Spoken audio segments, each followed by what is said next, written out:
I'm down here at the docks with Bruce, other known as the Destin Fishing Rodeo Weighmaster.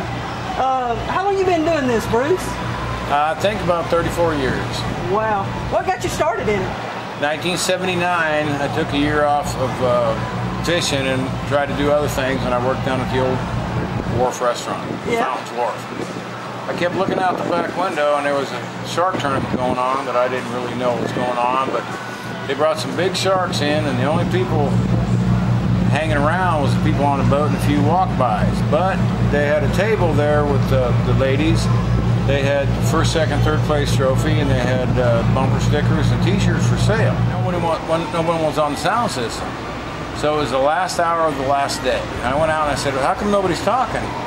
And this young girl looked at me and said, well, would you like to talk? I said, yes, I would. So I set up, you like to talk? Yes. I set up the sound system, and I put it on a one-story flat building. And there's a few people waiting on something to come in. Maybe they're friends, and they didn't know what boat, whatever. And I did this for 1 hour. And at the end of that hour, I had 80 plus people hooting and hollering, doing everything I wanted them to. And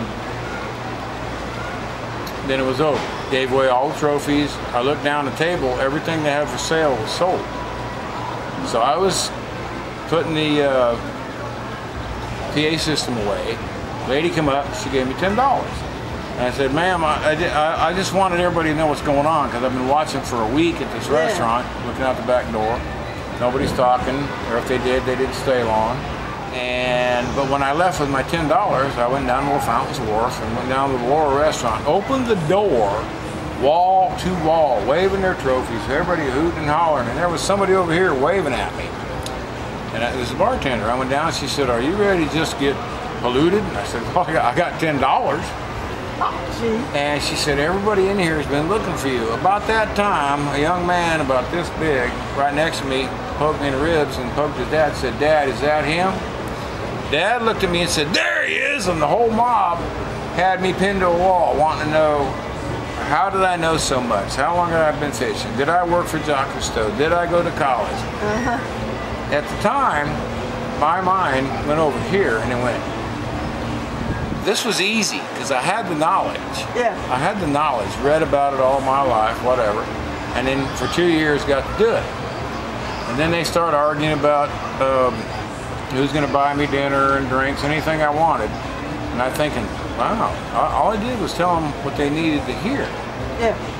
And that's basically how I got started Weighmaster. Well, how did you get roped in with the rodeo? Well, Bill Sherman would climb the pole down at Marina Point. He'd climb it up there, and there was a slide scale. And he'd climb back down, and they'd gut the fish, and he'd climb back up. One day, and I'd helped him a couple times, and one day they said, Bill Sherman's looking for you. So I went down there and he said, look, I'm tired of climbing this pole.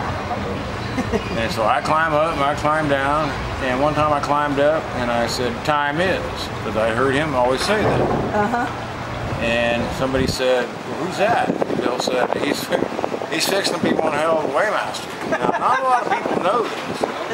And I've always kept it not kind of a secret, because it has been published before. But it was kind of like, wow, that's kind of nice hearing from him, because he's been doing it. He did it for 7 years. The changes in the rodeo came when they gave me a PA system, because after 3 days, I talked like that. I talked like a horse frog at the bottom of a well. People couldn't understand me. Then one day, they gave me a PA system. That changed a lot, because now everybody could hear me, and I talked like I normally talk. I usually end up hoarse, it doesn't matter. The technology and a bigger leaderboard has made this a bigger thing. I mean, we only had so many t-shirts, now we got all kinds of t-shirts. There used to be a few people around watching, seeing what's coming in, and something happened. Now we got a whole bunch of people hanging around, and all kind of things happen. What do you see as your main job? My main job is to tell them how much it weighs, and who won it, or who caught it, how much it weighed, who caught it, on what boat. That gives everybody their glory. The extra is telling the watchers what it is, where it lives, what it'll do to you if it gets a hold of you, how to cook it, how to catch it, and mainly respect. If you don't want it, don't kill it.